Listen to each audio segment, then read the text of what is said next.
Today's episode of the BS Podcast brought to you by SeatGeek. That's our presenting sponsor since 1983. Find the best tickets for sporting events, music, wrestling, opera, March Madness, you name it. What better way to grab bargain tickets for NHL and NBA teams that are already out of the running, like Larry Wilmore's Lakers? Yes. Great seats available on SeatGeek for the Lakers right now. I have SeatGeek on my phone. By far the easiest way to shop for the best tickets, thanks to their revolutionary grading system. Try it out. Download the SeatGeek app today or go right to SeatGeek.com. We are also brought to you by No Man's Land. That's the latest great book by #1 New York Times bestselling author David Baldacci. If you like intrigue, mystery, plenty of fast-paced killer thrills. Sounds like the country right now. I know. This is an absolute must-read. John Puller has long been haunted by his mother's disappearance, but the truth may destroy him in No Man's Land. The AP calls it action-packed, thought-provoking. Revenge or Redemption, No Man's Land, now available in trade, paperback, and look for The Fix, the new Memory Man novel by David Baldacci, coming in April. And finally, we're brought to you by the Ringer NFL Show. That's where you can find Mike Lombardi's new weekly podcast, GM Street, co-hosted by that dude right there, Tate Frazier, every Thursday during the NFL's offseason. Subscribe now wherever you get podcasts. And if you like the Sports Movie Hall of Fame, we put up another episode on this podcast feed, Blue Chips. Nice. You like Blue Chips? Isn't Shaq in that? Shaq's in it. Young Shaq. Is Penny in that too? Penny's in it. Yeah, I remember Blue Chips. Yeah. And I said on the podcast, it's like Penny Hardaway's career. It starts out super promising. I know. Ultimately dissatisfying, but then underrated at the same time. I think so. Although I had an argument with somebody who was trying to tell me that he was just making Penny to be greater than he really was. And I was like, no, Penny was good. He was first team All-NBA. Yeah. Led a team in the finals. But didn't they put him in that top 50 at that time of all time? That was a mistake. That was a huge mistake. That was a mistake. I don't forget things like that. Yeah. They might have to bump him and put Dominique Wilkins in there. Crime if Dominique was not in Dominique it. was not in there. I can't even, God, I didn't remember that. Greatest in-game dunker of all time. Oh, human highlight film. Come on. All right. Let's just start. Yeah. Let's do it. Play the music.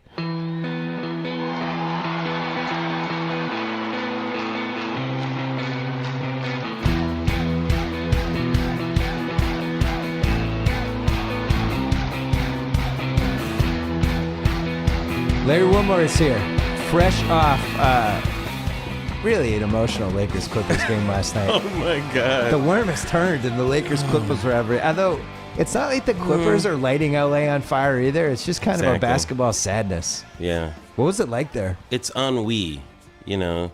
If you look at the definition of ennui, you'll see a picture of a halftime score at a Laker game where all the energy has been sapped out of you already. There's absolutely no hope. There's you don't stand once except to go to the bathroom now, you know, to cheer the team or whatever. The Lakers are down by 30 at halftime, Bill. What is that? But isn't that ultimately a good thing? I mean, all they're about is getting the top, second pick in the lottery, and you don't care about that stuff? No. I mean, at this point, they're not going to change their fate that much, but I don't like the habit of losing. Yeah. I think any kind of habit you ingrain, anything you do a lot, makes you good at that, you know? And I don't like the Lakers getting good at losing. It's been like 4 years of it now. Exactly. They have a worse, I think it's worse or almost the same record as Philly the last 3 years. A team that Thank you, Bill. I'm glad created that you the know process. these little tidbits of Laker trivia was like, when it comes to their losing. Right? But it's worked. They had the second pick 2 years in a row, and they're going to probably... How many years have the Clippers had great picks in the draft? How many years, Bill? Right. Have they ever even been to the Western Conference Finals? But the difference... The Western Conference Finals. Never. The difference is the Clippers had one of the greatest players of all time running the team who didn't know what he was doing. Who, Elgin Baylor? And Elgin Baylor. Mm-hmm. You have one of the greatest players of all time running your team. Oh, wait, he might not know what he's doing either. Forget that who are you analogy. talking about, Magic? Magic hasn't even started yet. Well, he started recently. You slamming him already? He's going to bat. I'm not slamming him. I just don't know if he's going to be good. Why would you not know he's that? He's been going to baseball games the last 4 years. And what happened to the Dodgers? Handle the salary cap? Wait, you don't even try to slam Magic. You know Magic and Bird. No, I think Magic and Bird are still, to me, the brightest basketball minds ever. Those two themselves. Look, Magic wasn't a great coach, but neither was Jerry West. But then Jerry West moved into the general manager's office. Boom. I think Golden Magic Lakers is going to be era. the way they're using Magic is the right way. He's going to be front facing, kind of the good karma guy, free agent meetings, but he's not going to do the daily nitty Doesn't gritty have stuff. to. You got Rob Pelinka there, but also keep in mind, Magic and Jeannie are like they're simpatico. You know, they're like brother and sister. They're having sex? No, simpatico. Oh, simpatico. I'm sorry. No, let's not open that door. Yeah, Jesus. But no, they're like brother and sister, you know? Yeah. And I think their relationship really means a lot to that chemistry that the Lakers need, you know?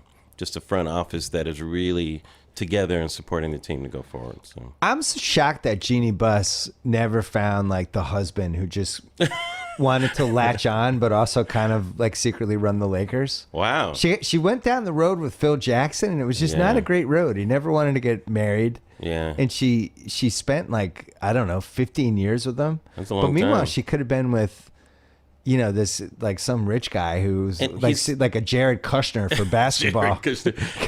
And he sent a lot of signals, like trying to take her to Montana all the time. I mean, that's a signal Right. of, look, I really don't want to have a relationship.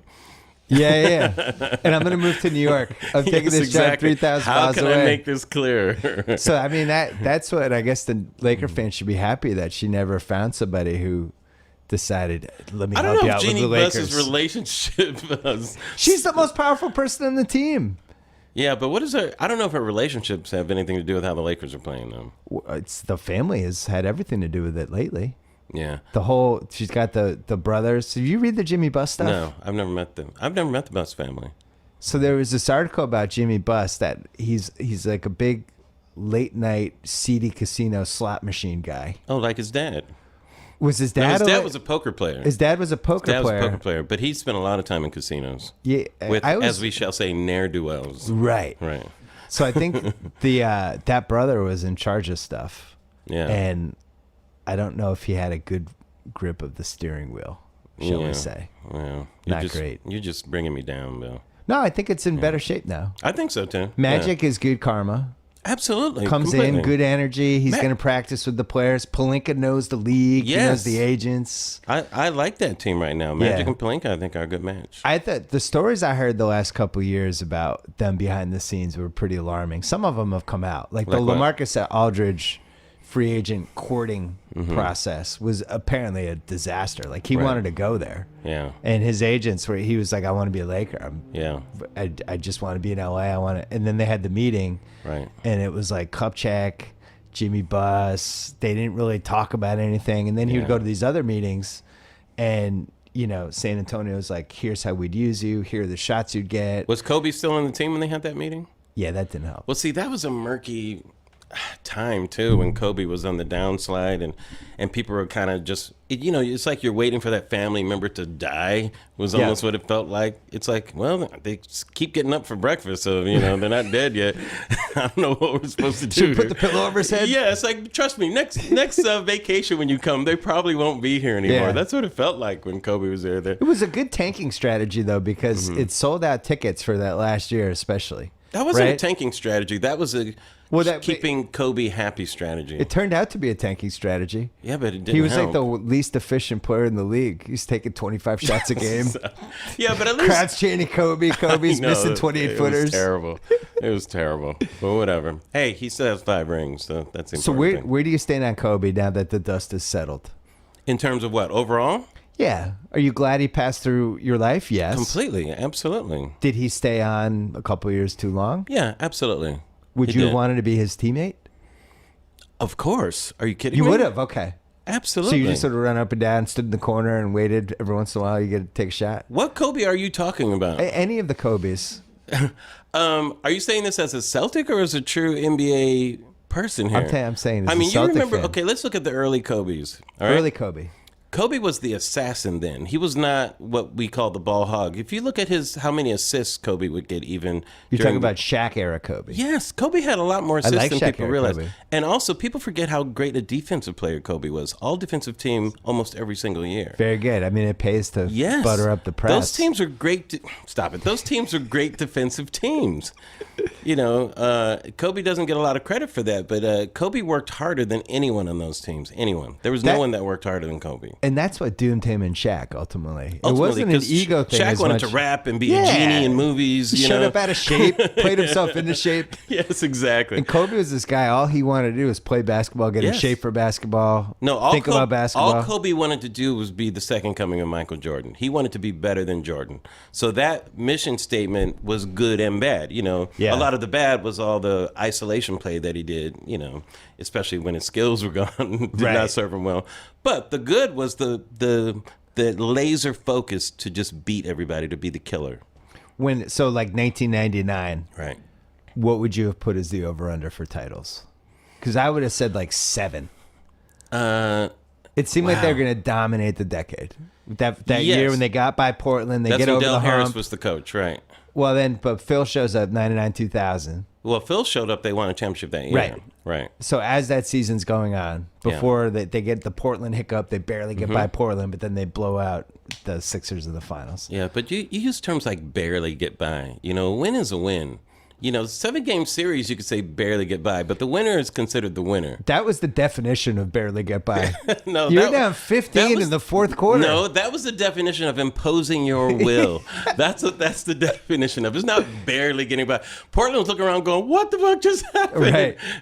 What just happened?" They Now- stopped making shots. Now, you could argue beating Sacramento on that Ori shot was barely getting by, but we imposed our will against Portland. Portland was damaged goods after that. They were done. You did. You broke them. They were damaged after But that. they did have a 15-point lead in the fourth quarter. Yes, until we imposed our will and took over. That is one of my Right. top 3 favorite games when the refs clearly Oh, were stop just it. completely No, in the no, bag no, for the no, no, Lakers. no, no. It's unbelievable. No. You look There's at- some calls you look in at that game that No, are, here's if what the happened. internet I'll tell happened you now, exactly what Twitter, happened. it'd be Portland great. forgot who they were as a team. They just Yeah. forgot. They started taking just some stupid shots. They went ice cold. They did. And the Lakers methodically came back. It wasn't all in a rush. It wasn't like that. Brian shot a couple big threes, I remember. Yeah, Brian Shaw and Kobe made a couple big plays. Nice couple big alley-oop. plays. But a lot of Kobe's shots were like 15, 17 footers. They weren't like crazy. It was a type of great shots. game and some awesome homer Absolutely. officiating. And then that lob to Shaq was just the final goodbye. My favorite Yeah. Kobe hairdo, too, that year.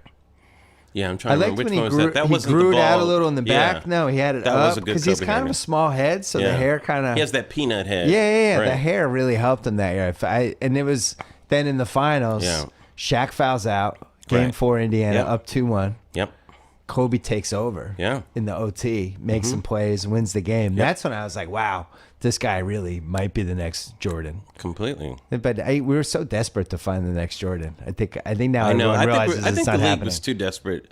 Yeah, As Grant Hill was in there. Jerry Stackhouse. It's like, Jerry Stackhouse might be the next He Michael was Jordan. never going to be Come the next on. Jordan. Yeah. Yeah. First, not even, with a name like Stackhouse, you can't ever be the next Jordan. You know. But I hope he's not listening because he's, by all accounts, one of the scariest guys who's ever passed through the league. Like, Really? he just Jerry Stackhouse? throw fists. Yeah. like even now, Oh yeah. Wow. I would have messed with Jerry Stackhouse when he's like 80. really. There's a famous story. I Like think that, is Latrell Sprewell still out there choking people? Like is that type of oh, thing? he'd handle Latrell in like 5 seconds. There was a story when I forget who the name was, but we did a story on this guy in Grantland. But he told Stackhouse to meet him after the game, Uh-huh. and Stackhouse was like, okay. Wow. So he went in the locker room and he put on like a jogging suit, so that because it would be the best way like- to fight. Met the guy outside. Did he have a gun in Hey, it will like you that? Google who this guy Plaxico, was? Google Jerry Stackhouse fight knockout. When he beat Christian Laettner up, right over the. Well, he did that too. Yeah. This is another Wow. guy, and put one punch knockout. Went back in the Little locker Kermit room. Washington action. Yeah, went back in the locker room. Put on his suit. Really? Left. That's pretty efficient, Yeah, actually. Jerry Stackhouse. I kinda respect You don't that. want to mess with him. Yeah, Yeah. but so the Kobe. I think once we realized he wasn't going to be the next Jordan, but he became the first Kobe Yeah, but he Bryant. could be the first Kobe, Yeah. exactly. He's I got no problems seventh with that. or eighth best player of all I ain't time. mad at that. Would you have him or Jerry West? Oh, come on. Jerry West is one of my all-time favorites. You can't It's a ask me better about Jerry argument West. than I think grew up Laker with Jerry fans West. realize this. I know. No, Jerry West was dominant. He Yeah. was always dominant. He and Elgin Baylor were so dominant during their era. You know, they just didn't have that complete team at the time like that Right, it was Boston those two had. every It was year. a smaller league, all that Yeah. kind of stuff. But people can't appreciate Jerry West right now.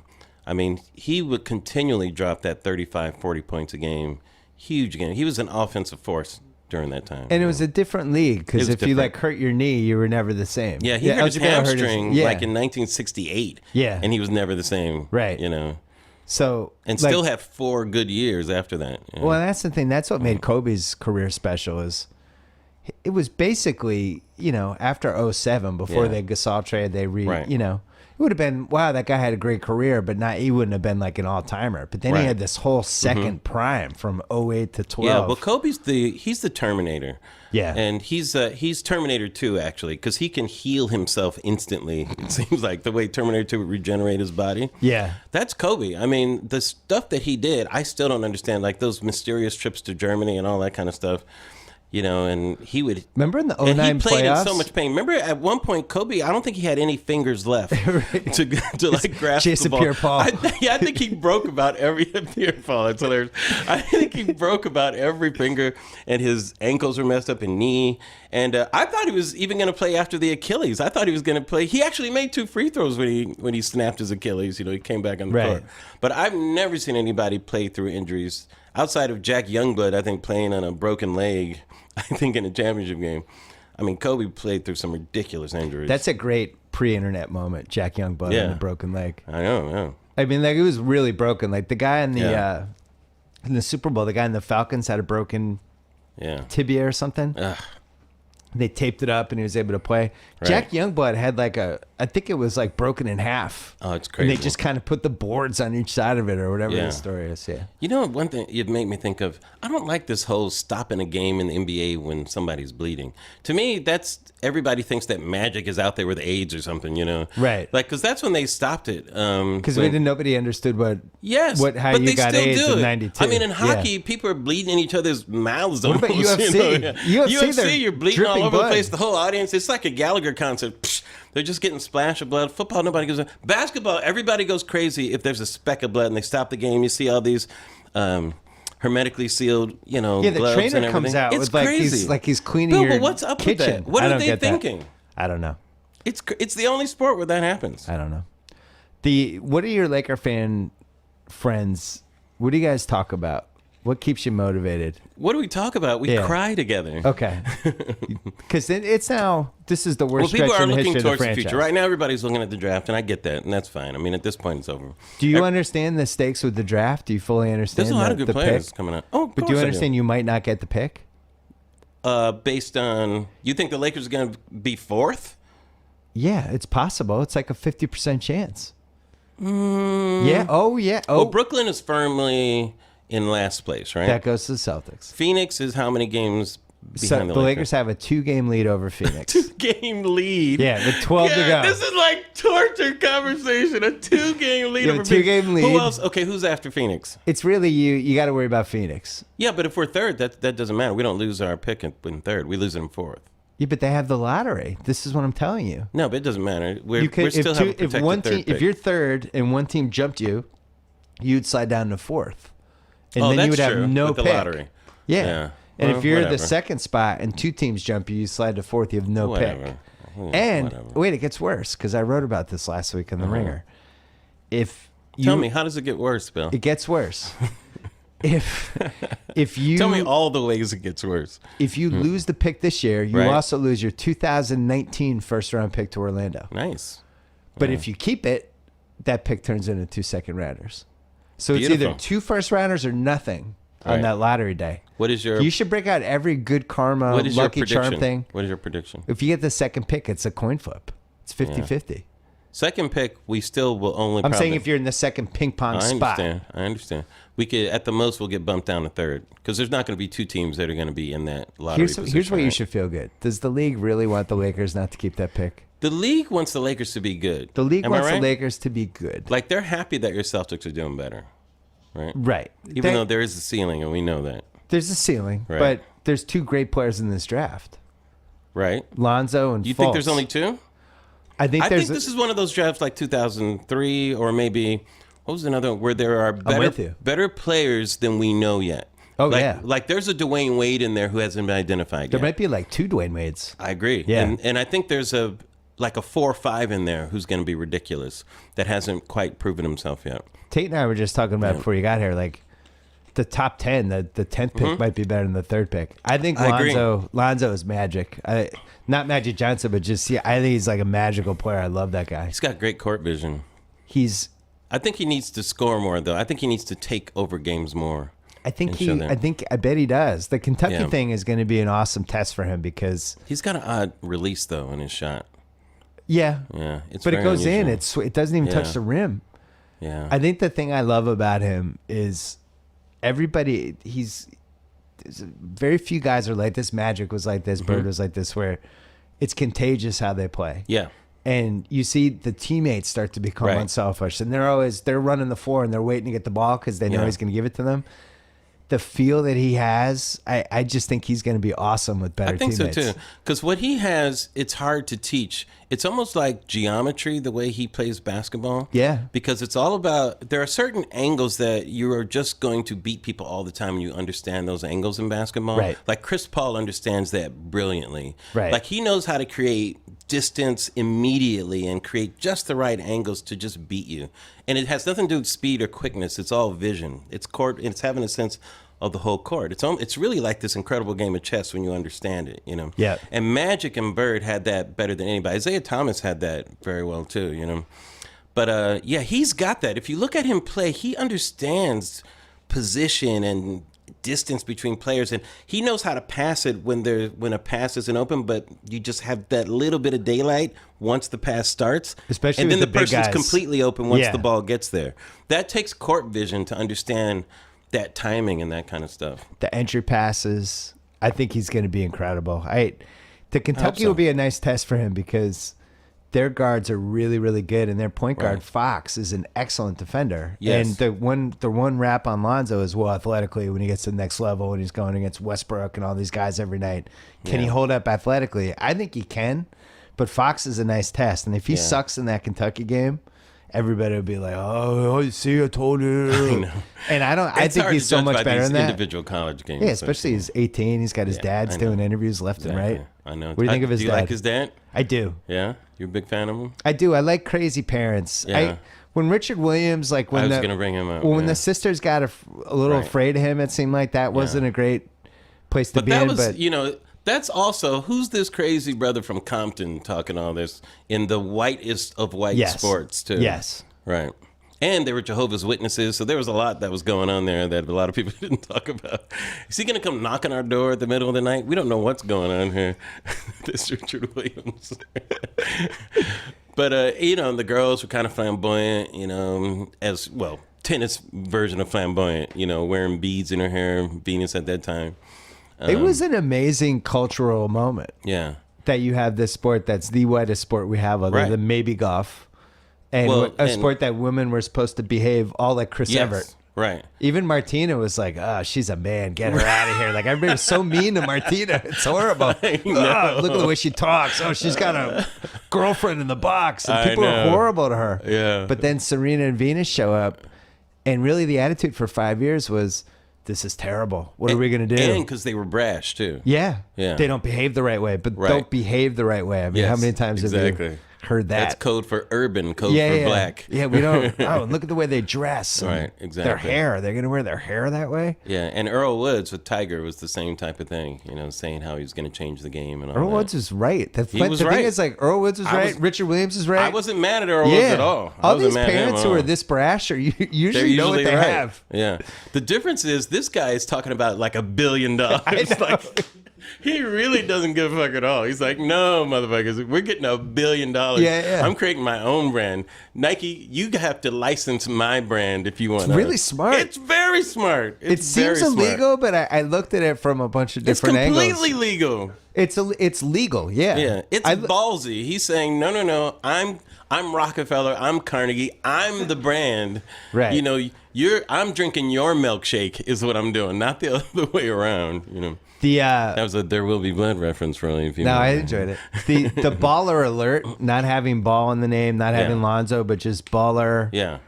Which is kind of generic. Mm-hmm. And now his son's wearing it when he goes to the games. Is it BBB? Is that what it is? Is it 3Bs? Or something like that. Yeah. 3Bs, yeah. It's a great logo too. And it's built for this. Is that what it is? What is their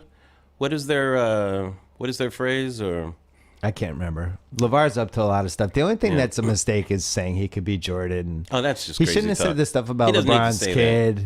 Yeah. Did you see that one? Like Earl never said Tiger could have beaten Nicholas. He never said some shit like that. You know? LeBron got mad at him. Got mad at him. At LeBron gets LeVar mad Ball. at everybody. He gets Stop it. he gets salty. He gets whiny. He's not salty. He's whiny. Whiny, interesting. Yes. I think he turns in. Somebody was calling him Le Sheriff, and turns in Le Sheriff every once in a while. But so LeVar Ball said, LeBron is, by the way, LeBron is an amazing athlete. He's fantastic, but he is very sensitive. he is. He's also been in the spotlight and getting picked apart for what 15 Absolutely. years now. Yeah. I think sometimes he's just like, fuck it, Probably. and just goes in. Just But tired LeVar of Ball it, was saying like, LeBron's son is going to have an issue because he was like, the difference between LeBron and me is like, I wasn't a famous basketball player, and nobody, I didn't. Why my is he kids didn't have a target. What does that comparison Because mean? he's crazy. This is what makes him great. I love LeVar Ball. Well, he's like, here's the difference between me and LeBron. It's yeah, like, LeBron there's is a lot of world-class differences. athlete. Yeah. How about And what are you the are similarities? not. Yeah, that's the difference. So LeBron got mad because he's like, don't tell me my son has less of a chance than yours did because I'm Yeah, a don't famous pick on player. people's Stay out of my kids. family. That's stupid. Come on. LeBron's kid is apparently great. I saw some of the YouTube clips. Who cares? He's 12. He's Yeah, a but 12-year-old point guard. That's LeBron awesome. James Jr. Good luck. Yeah, it's tough with the junior. It Absolutely. certainly has gone the wrong way a lot of times for, when the right way is with Ken Griffey Jr.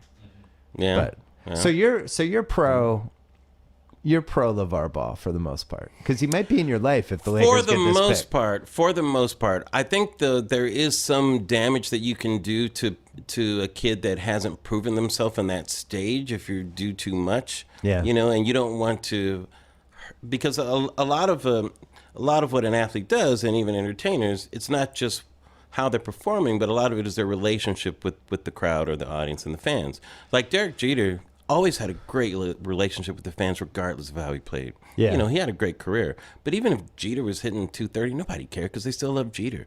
But if he had a different relationship, like the way A-Rod had, A-Rod could be batting almost 400 and have a bad game and people would be on him, Yeah. That's the difference because he had just a different relationship. It is funny, like A-Rod just was missing that one thing that made the fans want to connect with him. But now he's fantastic. And he's very good I on love TV. this A-Rod. I agree. He's really I love good. media A-Rod. He's fantastic. He's really good in that role. He He's no Pete Rose, but he took so he's no Pete. Pete, we just take day by day, hoping he stays No, on television. I can't get enough of Pete Rose. That's the train wreck that it's okay to want to happen. Yeah. Because most train wrecks, you're an asshole if you want that train to crash. Right. But this is a train you want to crash. Especially when it gets late at night and he's a little Yeah. sleepy Yeah. and he's a little hungry. Oh, It's like absolutely. 11:45 at night. A little hangry. He's thirsty. He's Yeah. hungry. His he's, blood sugar's crashing. He's angry. Right. He gets a little dizzy. Let's take a quick break. Hey, if you've been settling for store-bought underwear 5-packs, I have something that will change your life for the better. My old friend MeUndies. When was the last time you splurged on some great underwear? Come on. It's the first thing you put on every day, the last thing you take off. Why settle for anything less than the best? MeUndies are made out of sustainably sourced micromodal. A fabric that's 3 times softer than cotton. So they are unbelievably comfortable. I don't know how many times I have to tell you. The top drawer of my dresser is filled with MeUndies, and that's it. It's true because they keep sending them to me. Once you get MeUndies, you never go back. The world's most comfortable underwear. And right now, you can save up to 33% off MeUndies with a monthly subscription. Select your style, size, and plan. MeUndies will send you undies that they think you'll swoon in every month. And if you're not ready for that, you can still save 20% off your first pair plus free shipping by going to MeUndies.com/BS. Once again, MeUndies.com/BS. 20% off first pair plus free shipping. Back to the podcast. I'm getting a wedgie just thinking about it. I know. Talking about A-Rod. This guy gave up, I think it was like $25 million to try to play for the Red Sox that year. Mm-hmm. And then the league vetoed the trade and ended up on the Yankees because the players union was like, you can't go backwards with a contract that sets a bad precedent. They blocked it. Mm-hmm. It's one of the most magnanimous things an athlete has ever tried to do, where they were literally like, I will give up 8% of my guaranteed salary because I want to win. A-Rod never gets credit for that because we just don't like A-Rod. How much do you think that would have changed his trajectory in terms of acceptance? It would have changed the course of baseball history. because the Red Sox would have traded Manny Ramirez in the deal. Mm-hmm. And I can't remember who the other Which guy would have was been at a this great point. trade at that time. A-Rod for Manny? Manny was awesome, though. Yeah, but A-Rod had then more we years. don't- He had more years left than Manny. Oh, Nomar. So we would have traded Nomar. Nomar? It was Nomar and Manny. Yeah. Nomar. Nomar. Get A-Rod. Then Right. the Orlando Cabrera part of the trade. He was great in the playoffs. Yeah. But, and then the Yankees don't get A-Rod. It's this whole sliding doors thing. Yankees never needed A-Rod, though. They never needed him. No. Well, that was when they were just adding. It was They were almost just like being, they were that's when they were just being winning assholes. Yeah. They're like, it's like with Dynasty, would just add people to the cast I in the know. 80s. We're going to add this actress. Yeah, this they year. don't rebuild, they reload. Yeah, I think teams in general are starting to realize that's a bad. Are you a fan of what happened with the Warriors with KD and all that? That kind of stacking by players? I'm torn on it because I totally got it from his perspective. Mm-hmm. I think he had, and we talked about it. He was on my pod last month. Right. He had basically a window to go somewhere, right? Why did he want to leave, though? I think we're seeing why he wanted to leave. I don't think he wanted to play with Westbrook anymore, and I don't think he wanted to live in Oklahoma City anymore. Do you think it was about Westbrook more than... I think it was those two things. Yeah. Yeah. And I 'Cause think he Westbrook had this, is more of an outfit than he is. I think he felt like there was a different level of basketball out there, and I think he wanted to live somewhere else. I think he was tired of being in Oklahoma City. I don't think he trusted the franchise that much. Really? And so he had his choices were basically go to Golden State, go to Boston, go to who else was in the running that Were the year? Knicks ever in the running? No, Washington should have been. Washington, that Bradley Beal right. wasn't playing like he was. Yeah, Washington should have been, yeah. And he didn't. I don't even think he gave them an interview. Because he's from D.C., right? Yeah. Oh, San Antonio was the other one. So it was Yeah. those three. And, Boston, I think you go to the East, you really don't have to battle LeBron, but you still Right. have to go through LeBron every year. That would have been nice, though. Yeah. And I think he just I think looked at that would it. have been really good for basketball. As much as, I hate your Celtics, I think going to the Celtics would have changed that balance in the East in a way that would have been exciting. It's a more, if you're doing it like just for what's the best for the league, him Yeah. going to Boston was Him going probably to Boston the best would have been move. the best. I But agree him with going that. to Golden State was the most Whatever. exciting, talked about kind of polarizing move. It doesn't make Golden State more exciting. They're not going to win more games this year than they won last year. No, but he's the best player in the team, But which is kind of funny. They won Golden 73. State was exciting because they seemed unlikely. That style of basketball, especially with Steph Curry, this little finesse type player, Yeah. who was, the hero of every little kid, Yeah. in America. That was such a great image for that team, this unlikely player dominating. But with KD there, it changes that chemistry to me. Nothing against KD. I love KD. I think Yeah. KD is awesome. He is one of my favorite players just for his style. But I would have liked to have seen him on a different team where the chemistry was a little different, I think, I agree with you. I do think that, I like more balance in the league, I guess.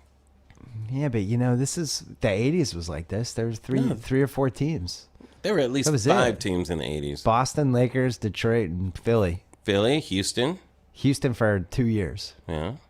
And then mean, Detroit came a little later. You guys made the finals like 9 out of 10 yeah, years. we dominated. Yeah, that's why you like but the we 80s. dominated those great teams, though. My theory, I wrote about this in the basketball book. My theory was Pat Riley knew the Rockets were coming and just was putting cocaine in their locker rooms. just they're going in the bathrooms like, what's that? Is that cocaine? Oh, it's a gift from Uncle Putting Pat. it in there or forgetting where he left it. But yeah, the Lakers definitely, you need luck with this stuff too. Yeah, you do. A lot of it is time. My guess is the KD thing, the Warriors were going to hit a different level of the Warriors this year anyway, because I think they had such a bullseye on their back the last 2 years. And it's inevitable with teams and chemistry. Yeah, you and get all that. tired. Yeah. And Steph Curry's so famous now, and he's Yeah. been like incredibly famous for a year and, And a he's half. a bullseye, definitely. Yeah, Right. and I think that wears you down. Everyone's like, "Oh, Steph's not having as much fun there." It's because his fucking life isn't that much fun. I know, it's tough. That guy can't go anywhere. He's Right. trapped in a hotel suite or It's a another locker reason room. why LeBron is so great, because with all that scrutiny and everything, his numbers never change. Right. He stays He's a consistently. machine. He's a machine. He stays consistently great. If Kobe was Terminator 2, I don't know what LeBron is. Oh, LeBron? Oh, God. Yeah, you have to come up He's with like RoboCop. Yeah. RoboCop. That's probably good. I mean, he's going to average 9 assists this year. Yeah. No forward has ever done that. He may be Predator. Yeah. Predator. Yeah. Wait, no forward has ever averaged 9 assists? No, ever. Yeah. He's My brain is thinking right now. It was frustrating for me last week as a basketball fan because I thought LeBron secretly wanted to win the MVP this year. Right. Because, you know, he gets that. There's no secret. LeBron wants to win that every year. How's that a secret? The reason he was playing 38 minutes, people are like, why is he? I think because this was his last chance really to win the 5th MVP. It puts him on another level historically. But Saturday night, when they rested they were like, Kyrie's knees tweaked. They got to not play him. And then Love was hurt. That was the game where LeBron should have been like, I'm fucking playing. Yeah. And put up the 43, 17, and 15. And everybody would have been like, oh, LeBron, should he be the MVP? He could have single-handedly changed the narrative. And then sit in the next game against the Lakers. You're going to win that anyway by 20 points. Exactly. Sorry. No, it's true. But I thought he could have put himself on the map in that game for MVP. Now it's going to be James Harden. I think it's unstoppable now. Yeah. Man. Because you had Westbrook got his butt kicked by Golden State. Same day Harden has this dramatic end of the game win. I think that. Well, Harden has evolved his game in a good way. Totally. You know, and his beard. I'm happy. Yeah, I'm happy to see that D'Antoni is getting a good chance to show the type of coach that he is, because I think he is a good coach. Yeah, he was. It's funny, like when you're a visionary, it's hard to get credit for that. You know? Yeah, and also like he made 2 decisions that. One was for money. He took the Knicks job just for a money job. But you can't blame somebody for that, especially after what happened with the, Well, that was before the Lakers, right? No, the Lakers was the second one. Right. But takes the Knicks job. Right. They offer him a crazy amount of money, and he's basically like, okay, now let's try to find the right team for me, and they couldn't. Then he gets offered the Lakers job. Right. And it's like, yeah, you're going to coach Steve Nash, Kobe Bryant, Dwight Howard. I know. This would be a really fun team to coach, and it was the opposite, and it was terrible for him. Yeah, but that was after the debacle with Phil Jackson, too. Yeah. Yeah. So now he's on this team that this seems like the right team for him. Yeah, it's a perfect fit. Yeah, I think so. But I think coaching, it's funny. Like, just some coaches, it's just certain types of style, and that's it. Popovich, I feel like, could coach anybody. I think so, yeah. Phil is still trying to... Because he imposes his own style. Yeah, and figures out what he has. Right. And Belichick's like that, where it's like, what do we have? All right, let's play this way. Belichick, oh, God. Sorry. You're anti-Belichick? How much time do we have? But we have a lot. It's a podcast. No, I'm just anti-cheater. That's all. Oh, come on. I have nothing against Belichick. I just don't like cheaters. What evidence do we have that he cheated? Okay, how about the Super Bowl against the Rams? In New Orleans, where they were filming the practices. No, they did. They never the got. Walkthroughs. That was proven to be fake news. I was at that game too. That was fake news. But that was not fake news. It was fake news. No, that was a fake story. It was discredited. The paper did a retraction. No. See, this is the problem. This is how our country got into the shape it's truth, in. Man. Because a fake story takes hold, it goes, and Belichick's a cheater. And now Larry Wilmore believes that they filmed the thing. Belichick's a cheater. I think he searches for edges. But he searches for edges. Yes, Red the way Auerbach you search for that. edges on a pair of dice. Red Auerbach used to break the air conditioning in the Lakers locker room. Red Auerbach was a famous cheater. It was like Everybody 120 degrees when the Lakers would play the Celtics. Yeah. That's what Belichick does. There was nothing better than He didn't film the being practices, though. Did you follow the story about the guy stealing the jersey? Oh, that's crazy. Did you see the video? I love that. Where he put it under his jacket or something? Yeah, he waltzes in with Belichick and going in the locker room like he's hilarious. In the entourage. Yeah. And then just kind of floats around, grabs a thing, and leaves. I love how the casual, when people do something wrong, that fake casual when they're walking out. It's kind of, but they're also glancing around a little bit. Yeah, they're a little nervous. There's a camera. Because there's that window of getting caught there. Yeah. Which would be awesome if that person actually gets caught during that window. It's we're living in this era right now where security is probably the number one thing on everyone's mind. This guy waltzes into the locker room. And you know that was thought of before, right? That the person knew they were going to do that. He had the wrong pass. Yeah, it wasn't no a guard theft wait, that's the wrong pass. Yes. You can't go in. It wasn't a theft of passion where it's like, no. I'm taking that jersey. Fuck this shit. I mean, he thought that through. He did it 3 years in a row. He took Von Miller's helmet, it sounds like. Crazy. How do you fit a fucking helmet in your under your coat? No, this is a tumor, sir. Hey guys, excuse me. I have like a club arm. I know. Yeah, 3 straight years. That was one of my favorite stories. I love that Jay Glazer did this like All the President's Men style video breakdown with the 40 Fox cameras, isolating with the FBI. Right. Incredible. Just to get Tom Brady's jersey back because he's the greatest quarterback of all time. He wanted his jersey. At a certain point, you have to admire his balls, I guess. LA football, Rams, Chargers. Do you care? No. Will anyone care? No. Rams, look, I was a Rams fan growing up. They left me. I didn't leave them. Okay. Now you come back, we'll see. I love this. I've heard this logic, and it's the best. Yeah, we'll it's see. like your wife shows up 20 years later. We'll see what happens. I'm back. All right, let's see how it works out. Yeah. We'll see. And nobody cares about the Chargers. I think we had the LA Chargers in the 50s or something like that. People don't even remember that. I think there were Chargers playing in Carson. Something like that. They're sharing the field with the LA Galaxy. The Chargers, they're like it's so sad. Well, how did they become homeless so fast? I don't know. How did that happen? They're living in one of the most affluent, beautiful cities in America. Yes. And a city that seems like it should have football. They should, And now they're going to be in Carson. Whatever. Playing in front of 30,000 for 2 years. More people go there to watch tennis and soccer. And eventually they're going to be the Clippers of the Rams' Lakers. Only nobody loves the Rams. To Inglewood next? So I had Ballmer on my pod last week. I heard that, yeah. And that guy's a tenant. He doesn't want to be a tenant. He's a multi-billionaire. He's, like on the Oscars night, they have a home game on Sunday night. It's a lot of stuff like that where they just get the shittiest schedule, whatever. They get the third pick between the Lakers and the Kings. The Lakers get all the plum dates. Like the Sunday night dates are usually a great date, not against the Oscars, but usually the Lakers are Sunday nights. But Ballmer's kind of used to nights. that type of thing. That's the company that gave us the Zune, so I should have asked him about that. Yes. Giant write-off. Yes. Thanks, Steve Ballmer. The world couldn't wait for that. We appreciate it. He was so excited that I had Why are you so mad at Staples Center? Yeah.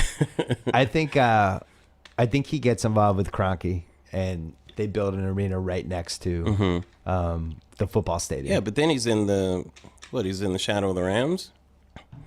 No, they have their own stadium now. Yeah. What's going to happen with the Forum? Is that going to be knocked down, or is that going to... They just poured all this money into it to make it all... It was like a church or something for a while, right? Yeah.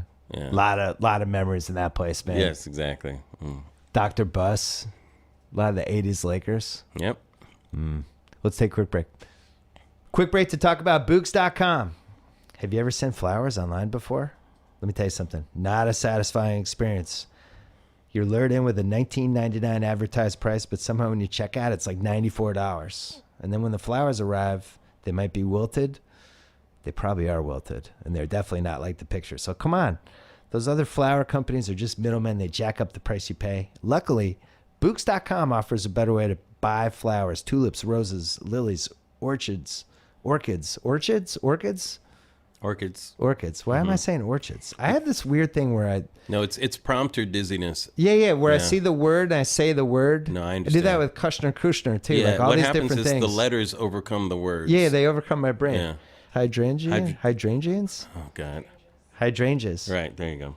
And more delivered to your door for prices starting at just $40. No endless upsells, no hidden fees, no gimmicks. You can even get free delivery on Tuesdays through Fridays when you register at Books.com. Their site is modern and beautiful. Could not be easier to shop there. Whether it's a special occasion or a random surprise, Books flowers make for a perfect gift any time of the year. Right now, my listeners can get 20% off your orders by going to Books.com using offer code BILL. That's BOUQS.com. Offer code BILL. And speaking of good offers, on Saturday night, my wife and I were stranded outside the Wilshire Hotel at 1:30 in the morning with no way to get home because we didn't drive because we're having a few pops. Right. Thank God for Lyft. With Lyft, you can get a ride in minutes for less than the cost of a cab. Every Lyft driver is fully vetted through their 10-point safety standard, including criminal and DMV background checks. They're rated after every ride. Only the best stick around. You can tip them in the Lyft app. They have that mustache, right? With the mustache, yeah. Yeah, that's awesome. I like tipping my drivers. I feel like it's going to make them work a little harder and maybe stay off the cologne a little bit in the car and stuff like that. And tipping, obviously, it's the happier and better drivers. 9 out of 10 Lyft rides get a perfect 5-star rating from the passenger. It's also the fastest growing ride-sharing app and the highest rated one, as well as your buddy whenever you need a ride. People are actually getting rid of their cars and relying on Lyft to get around. I've heard this. That's crazy. Right now, Lyft is offering our listeners a special deal. Get 3 free rides for up to $10 each, up to a $30 value. All you have to do is enter the promo code Bill Simmons. That's my name. Download the free Lyft app today and in promo code Bill Simmons in the payment section. 3 free rides, up to $10 each. LYFT. Try it out right now. Back to the podcast. The week we're taping this, Chappelle came back with 2 Netflix shows. Yes. How about that? I watched them both. I haven't seen him yet. I saw him working some of it out last year, I think, for one of them. Yeah. It's interesting. I think it's important to watch both of them in a row versus like I'll watch one now and watch one 2 days from now. It's a double feature. Yeah, it is. And the LA one is different from the Texas one. The LA one is more traditional. He's more of like, it's like an 11:30 late night performance. I mean, it's not the materialism, but he's just more. Is it kind of intimate or is it a big crowd? No, it's more professional. Okay. And the Texas one is more loose. He's slinging it. Right. And it's just different. And a lot of people like the LA one more. I actually like the Texas one more. The looser one? Yeah, it just had a different vibe to it. The LA one's built around like the 4 times he met O.J. Simpson. Oh, right. I read and it just goes, it veers in all these different directions. It's really well done and it's well constructed. Yeah, and the Texas one, it was just out there and crazy. Yeah, in stand-up, to me, that's different between Tuesday night and Saturday night. Yep. Yeah, it's like comics love Tuesday night, and we could care less about Saturday night. But Saturday night is the best night, but we don't care because the audience laughs in the places they're supposed to. Yeah. You have a great show, all that. It's your professional audience. Yeah, and you do 3 shows. It's date night is why you don't care for it because everybody's polite. Tuesday night, anything can happen. That's your real comedy audience. And that's when you sling stories. That's when you try out material. Yeah. That's when fights might break out, all kinds of stuff. So Tuesday night comedy for a comic is much more satisfying than Saturday night. So that's what. So that Texas one felt like a Tuesday night. That's Tuesday night. Yeah, right. yeah. That's why you like it more because it has that feel. I like both of them. The Texas one, I was like, wow, I don't know where this is going. Yeah. I felt like I was. Chappelle is one of the bravest people on stage because he'll go up without a net. Some of it's maybe irresponsible to the people working there because he'll do 9 hours and just talking and people are like, we gotta go home, Dave. I got a family. He's like, just smoking cigarettes, like when Bruce Springsteen's coming out for his 9th encore. Like, hey Bruce, we're good. Right. But at least Bruce, it's still only 3.5 hours. True. It's not 9 hours of Bruce. 9 hours. I know. It's like, I know you're the boss, but can we please have permission to go home? That's like us driving from LA to Las Vegas right now. 9 hours. So when you're gone for that long, because it seemed like he had real fear about actually releasing these, and really, I think both of them might have been done months and months and months ago, and he was so hesitant to come back in the spotlight. It was a kind of it was its own kind of fascinating. I think $60 million erases that there fear kind of quickly. Yeah, just kind of has a way of doing that. But I mean, you've gone in binges where you're not doing comedy at all, right? And then you're going performing, back? Certainly, right? Yeah. So what was like the longer stretch where you didn't perform? Oh wow, yeah. There was one stretch before I did a Showtime special a couple years ago. It was for the 2012 election, Larry Wilmore's Race, Religion, and Sex in Utah. Yeah. That's when it was going. And I hadn't done stand-up maybe in 10 years, I think. That was a long time. So I had to go up and just do like 2 minutes here and there just to feel what that was like again.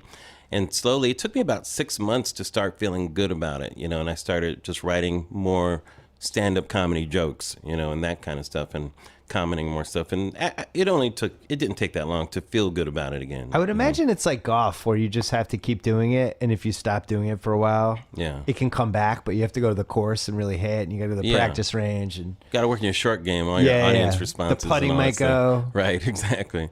How fast is it to come back with the ability to ad-lib in the moment? That takes a while. That takes a good couple of months of just being comfortable on stage again, if you've been away for a while. But it doesn't take too long. And all that is just, you know what it is? It's like in sports terms, like if you've been out for a while, you get on the court, you haven't lost any of your ability, but your timing is off.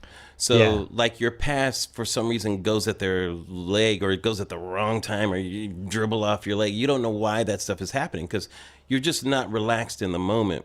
Because sports is all about being good enough to just be relaxed, and zen and all that. And stand-up comedy is the ultimate of that. You have to be relaxed enough where it's this, I call it active listening. Yeah. So you're kind of doing your act, but you're not conscious of your act at that moment. You're more in the moment of listening to the audience and what's going on. Because you know the act so well. You know you're it so just, well. You're, The act it's playing itself, Yeah. and you're having a different conversation while that's playing. But if you haven't done it in a while, you can't have that kind of conversation. You're too much in your head about the act, so you can't relax and just interact. and I think that's something Chappelle is still great at. Oh, and he's one the of the best. all-timers. He's one of the best. Absolutely. The pace that he has and the patience, Yeah. and he'll just pause, Right. and nothing will happen for 60. Yes. The audience is like, wait a second, is he forgetting his line? Yeah, But he's not. He's inventing. he's- And to invent, like, it's one thing to invent out of something the audience says. Like, I love doing that when I was doing stand-up. Like, they throw something at you, and then you create something new out of that. Yeah. But Chappelle, he invents stuff out of silence. Like, Yeah. there's nothing happening. And then he's coming up with something, and we'll go in a different direction. And that's where he's really brilliant. Yeah. He's certainly one of the most confident comedians I've ever seen. He really Yeah. just trusts the Well, process. he's so thoughtful, but he's sneaky thoughtful because you think he's just, he may come off as crass or, lowbrow, but he's that combination of highbrow, lowbrow. Woody Allen was like that a lot. Like Woody Allen would do dick jokes, but he'd talk about Kierkegaard in the same instance, Where Chappelle, his jokes can sound lowbrow, but he's a philosopher at his heart. So he's a very intellectual comic while he's doing dick jokes sometimes. Right. Yes, because it's very well thought through, and he has a philosophy behind it. That's what makes him interesting. He's going to have the outrage police come after him this week, Yeah, he which is a doesn't whole care. other. Yeah, he doesn't care. Yeah, whatever. And The outreach police about what?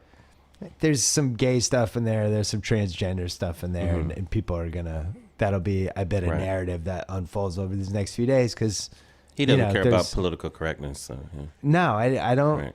I don't think it's on his radar. No, I is don't my think so. guess. He's just going to be like, I'm honest. This is how I feel about stuff. If I offend people, I don't care. Which is a really dangerous place to be. I don't in even know if he would say 2017. that, would he? Maybe not. I don't even know if he'd even make that statement. He seems both completely self-aware about certain things, and then in other things, like, I don't give a shit. Yeah, I think he's liberated from having some kind of attachment to showbiz leverage, Yeah. Like Bill Burr, he was talking about that. Yeah, remember? when we did the Yeah. extra time thing. Yeah, Yeah, where- same thing. Just didn't give a shit. Yeah, where the business sometimes can feel like it has a leverage over you if you don't act right or do something. But when you remove that leverage, you have a different amount of freedom. Yeah. Yeah. Who do you think's the best? Who to Tom Brady the best quarterback of all time? Ha! Michael Jordan the best basketball player Do of you all really time? think that? Do you think Brady's Oh, the it's best of all time? unassailable. It's unassailable. It's unassailable. Unassailable.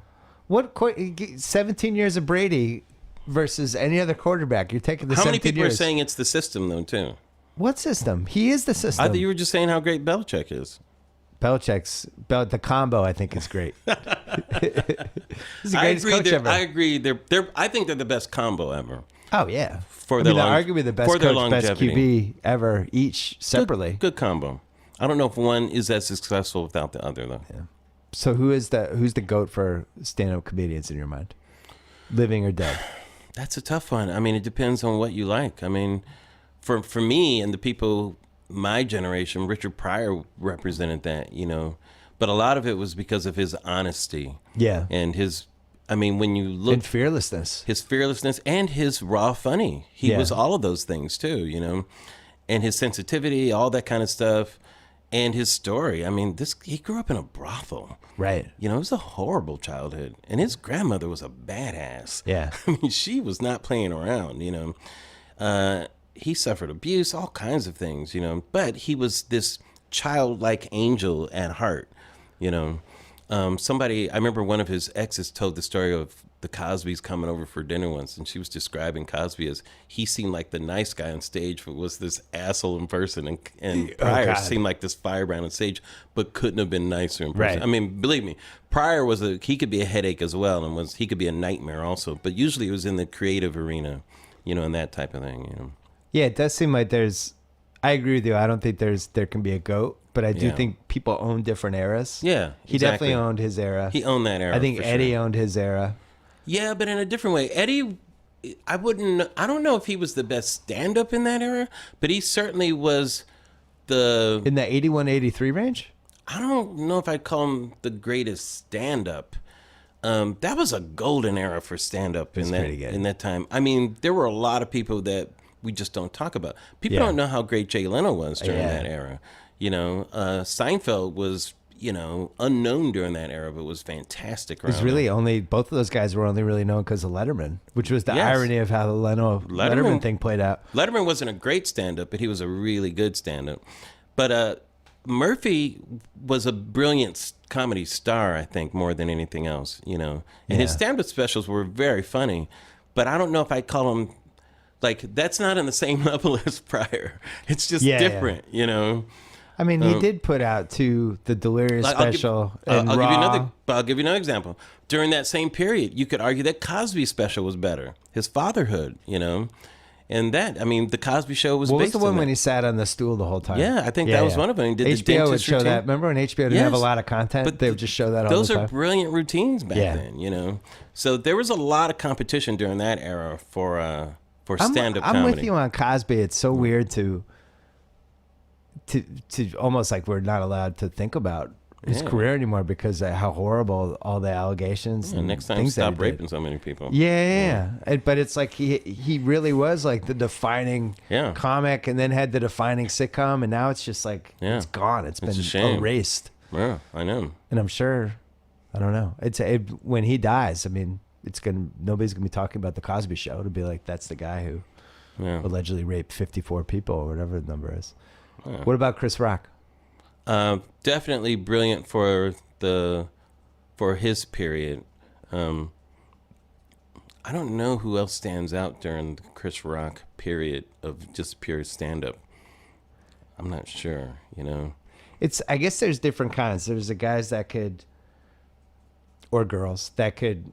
In the smaller rooms were great and revered by the things. That was during the alternative era too. Yeah. I think it's really hard to go into Madison Square Garden and just crush it. I don't know how many people could have done that with good material. I mean, there's also like the Dane Cook types that were more like he was very Andrew popular. Dice Clay, like people that were like by force of personality. There were kind of movements too. Yeah. But Rock stands out as somebody who really had something to say at a time when nobody was saying it. Really, So, and it was really, he was a smart, political, brash comic. He was like a combination of, let's say, Pryor and Dick Gregory.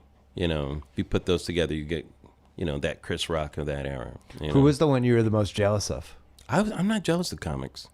Writers get jealous of each other. Yeah, I don't fit. Oh man, I wish I had thought of that angle. Well, sometimes I say I wish I had thought of those jokes. Yeah.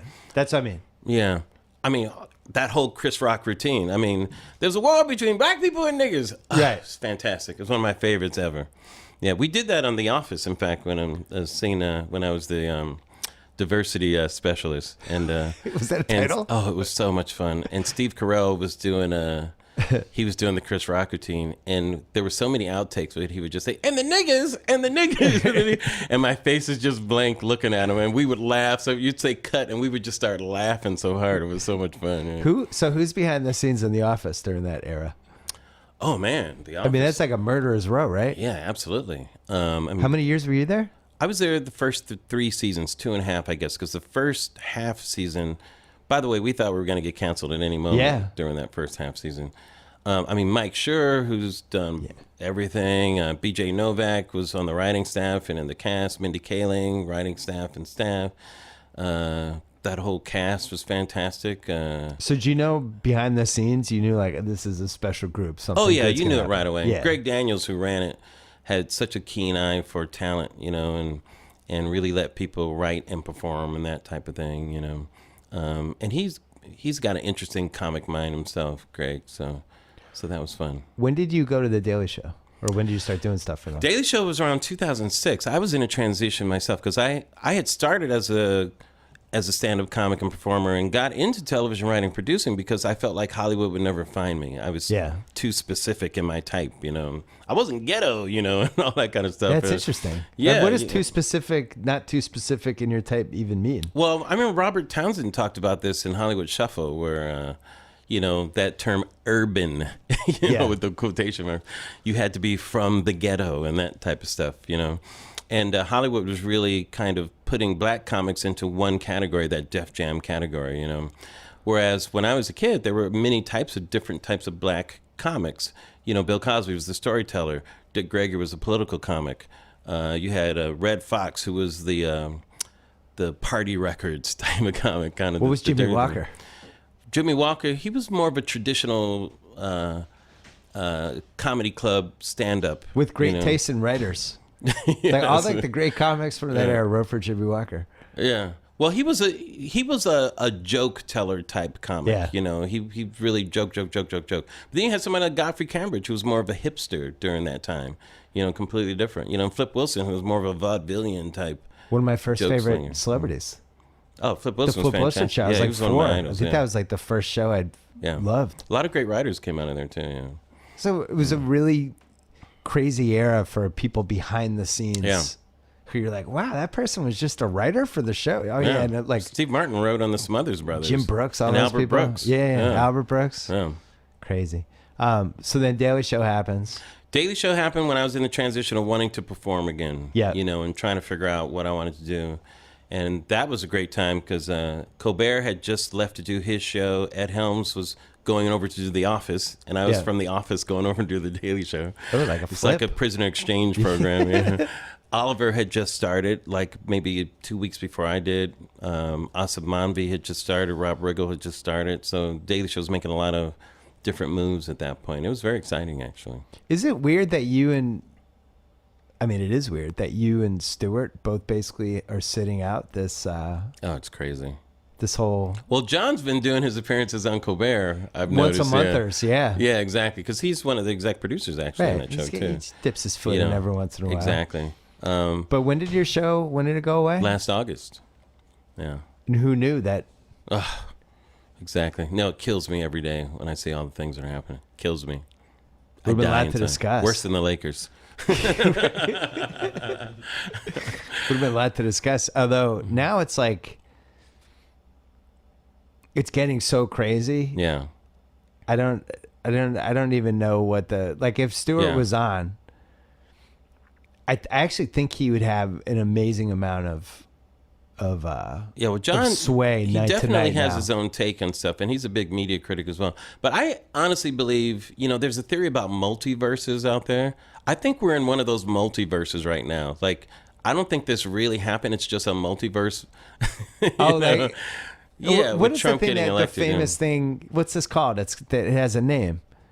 This thing where you think something's happening, but it's not happening. You're actually in an alternate universe. I can't remember. There's like a that's what the multiverse is. You know, where there are different versions of reality, and this is one of those versions. I don't think it is the version though. I think it's one of the alternate versions. So like we're on a Blu-ray right now. Yeah, and somebody pressed the wrong button. Yeah, it's like, have you ever heard of missing time? Like when like you're walking somewhere and then you go, wait, how did I get here? Like you've missed like maybe 20 seconds or something like that. And in that 20 seconds, all kinds of shit could have happened. You know? Right. And who knows, there was like a glitch in the universe or something like that. Like that's where the multiverse can switch up and suddenly you're in a different reality.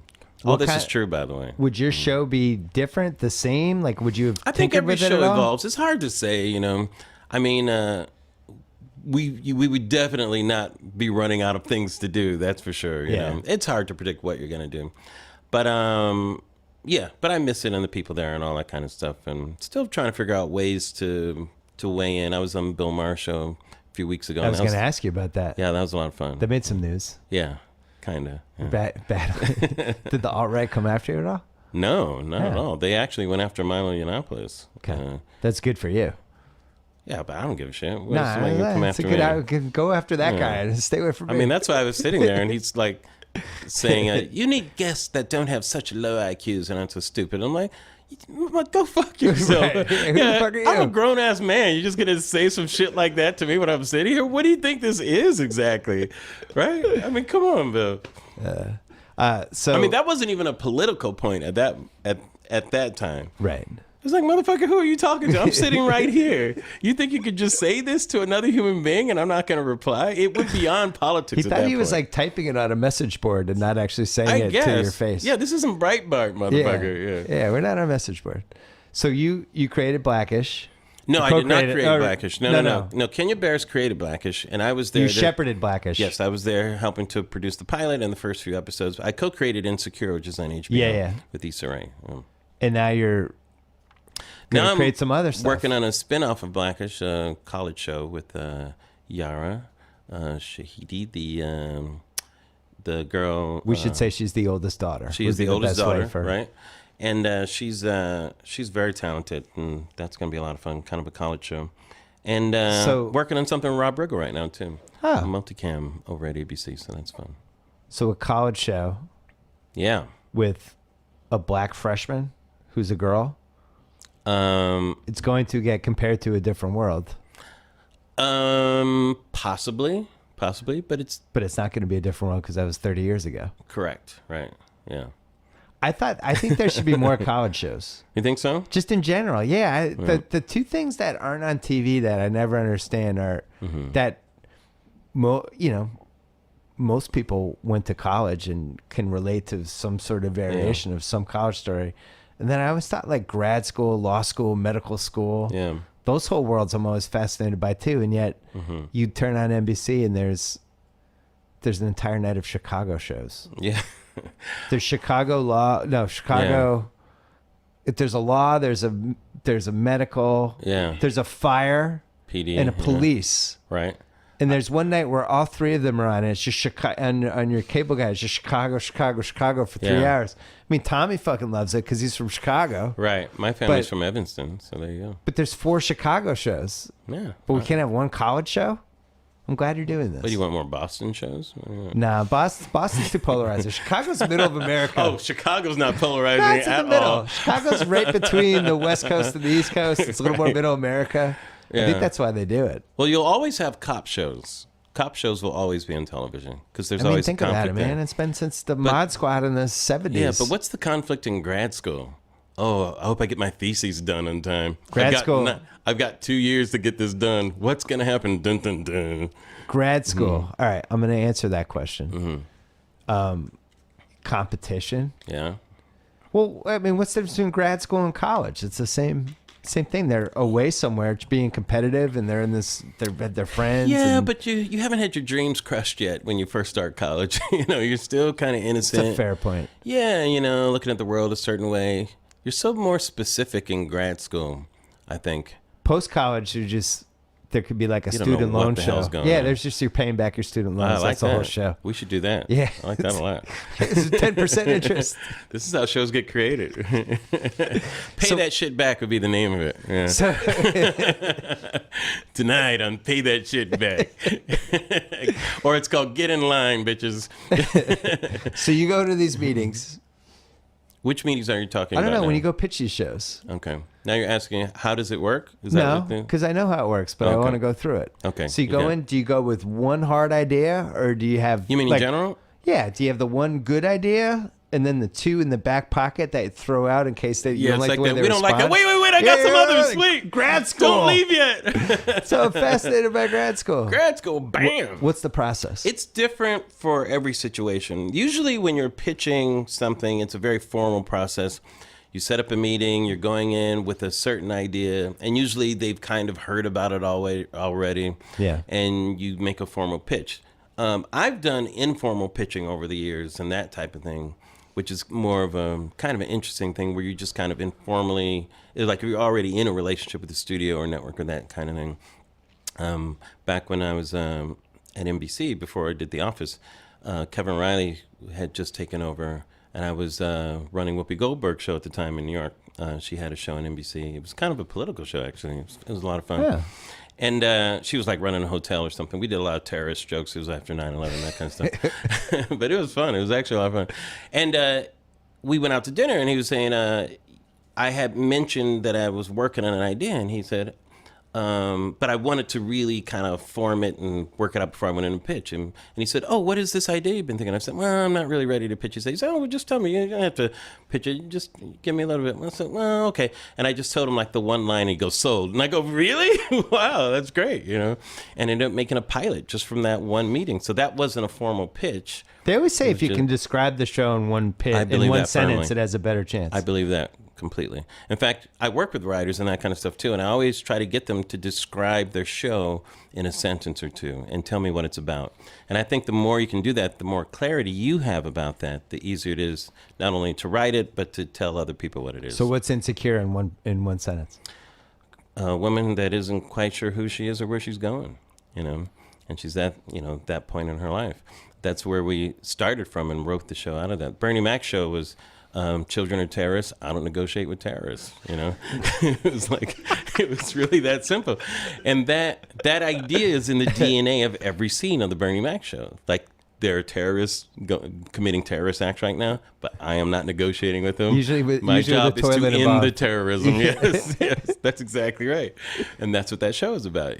So if anytime you can find that, then you have something at least compelling to write stories about, In Blackish, some of it was, my kids aren't black, Yeah.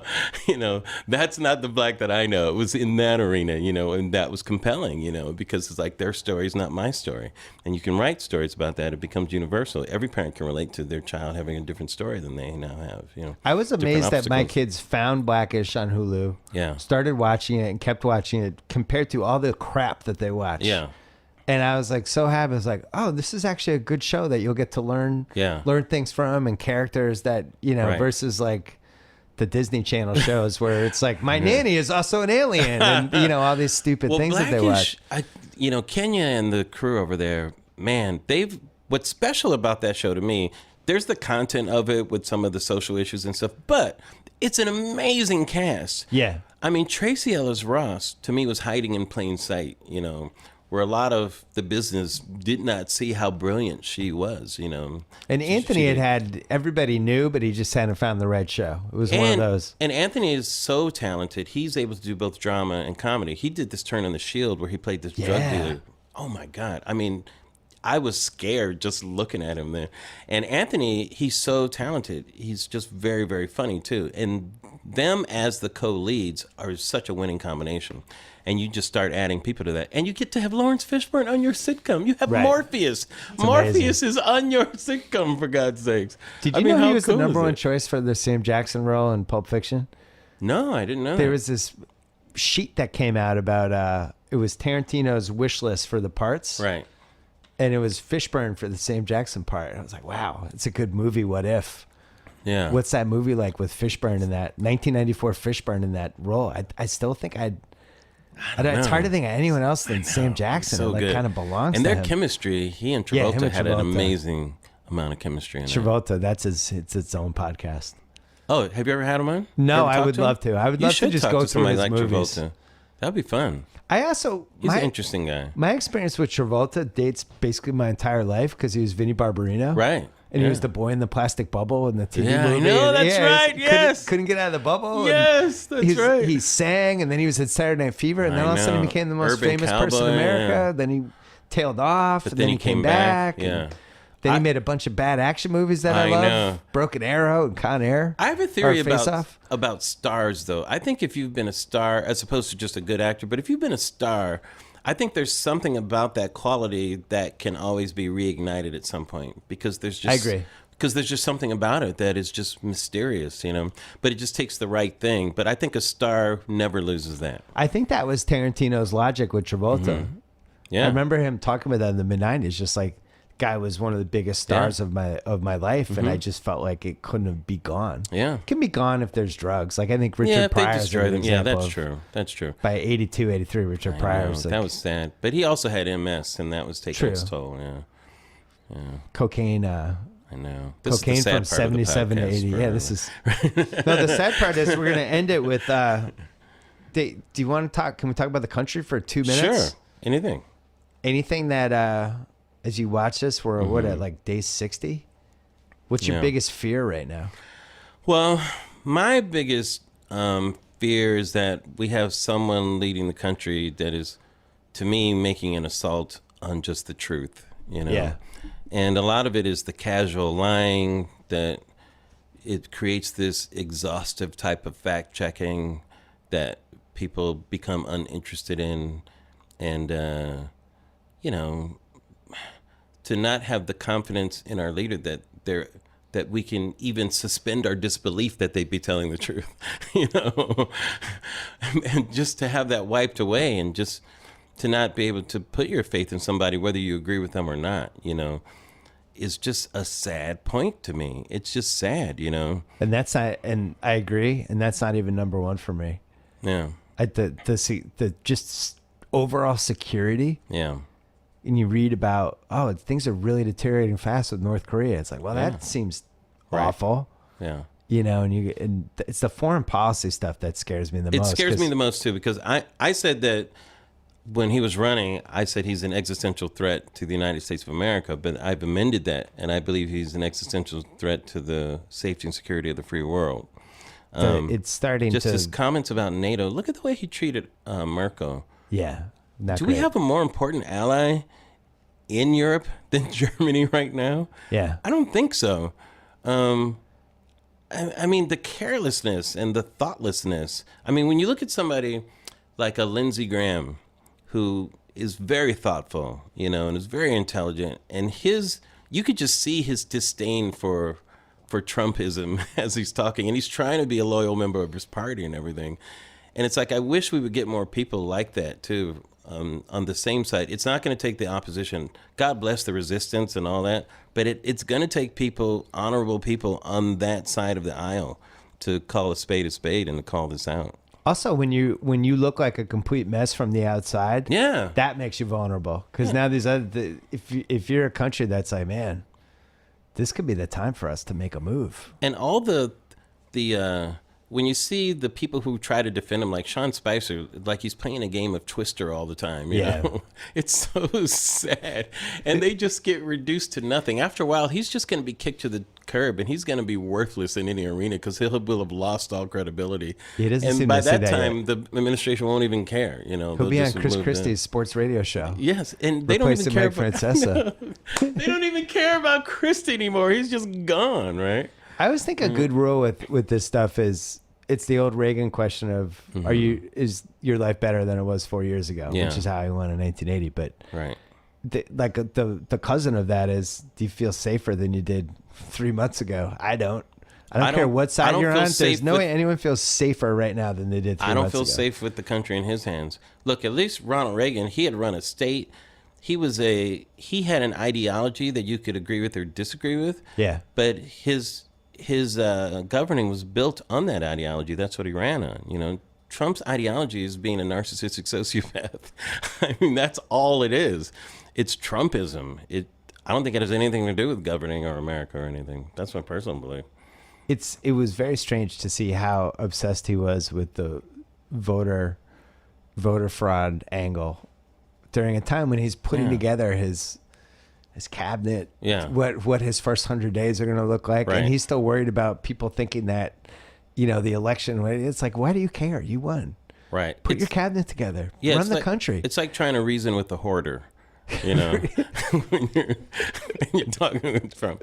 It's the same mentality. They won't throw anything out. They don't understand. They have this illogical connection to trash, you know. If I gave you over under 2019, he's still the president, would you go over or under? What does over and under mean in that context? Over means he's still out the of president? office. God, that's a tough one, man, because the people who support him kind of do it blindly, it seems like, you know. But we'll see what happens with the healthcare right now. That may make the difference. I mean, people forget it was healthcare and the economy that caused that big swing in the 2010 election more than anything else. And the economy was still recovering at that point, you know. Even though the economy is doing well, if a lot of people are losing their health care and those people that supported him, that can make a big difference. But the only problem is I don't know who's on deck for the opposing party. Answer, nobody. They're like the Lakers. I know. It's like, I it think comes back around to the Lakers. They are, but the problem is there's nobody in the draft, though. That's the problem. I think Jordan Clarkson could be a starter. It's like, now he's settled down. No, he cannot. We agree on that. Yeah. He's a good role player. I ain't mad at Clarkson. Clarkson and Nance, I think, are good Lakers to come off the bench on a good Laker team.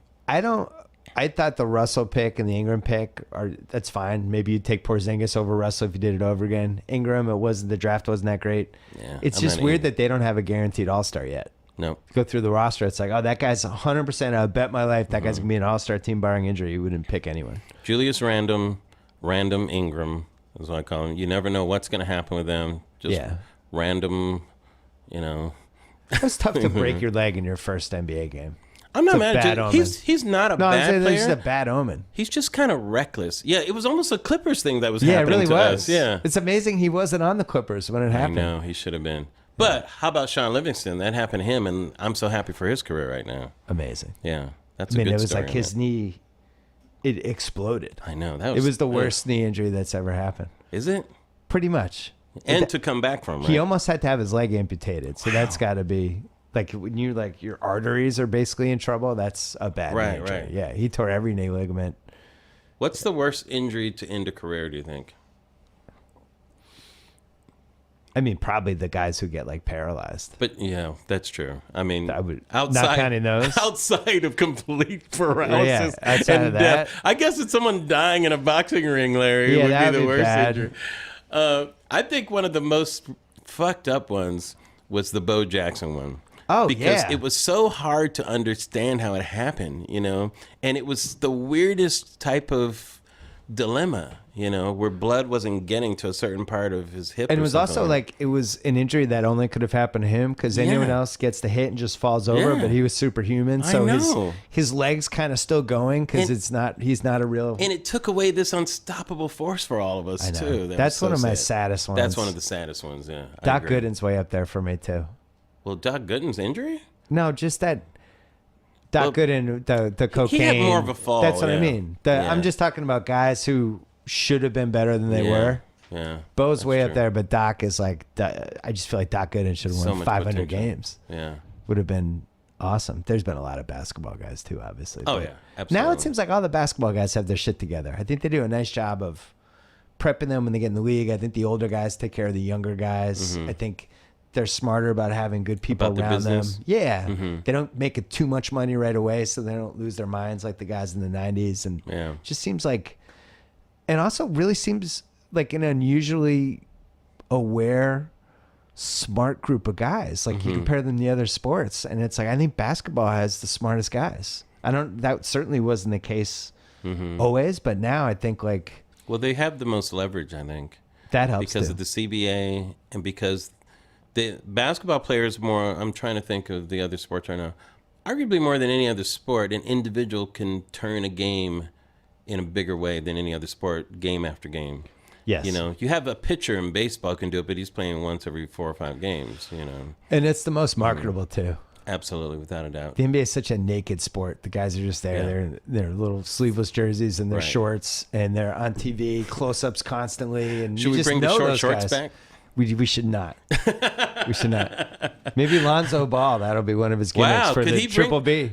If he started wearing short shorts, would other people start doing it? LeVar Ball's like, we bringing short shorts back. It's $1 billion industry. That would be awesome. I would love to see that. Larry Wilmore, a pleasure as always. Billy. Great to see you. My pleasure, man. I look forward to checking in with you after the lottery. Can't wait. Yeah, I love that you just assume that you get the top 3 pick is my favorite part of this podcast. It doesn't make me happy. I'm not a person, I don't want to get those picks the way that we're getting it. Okay.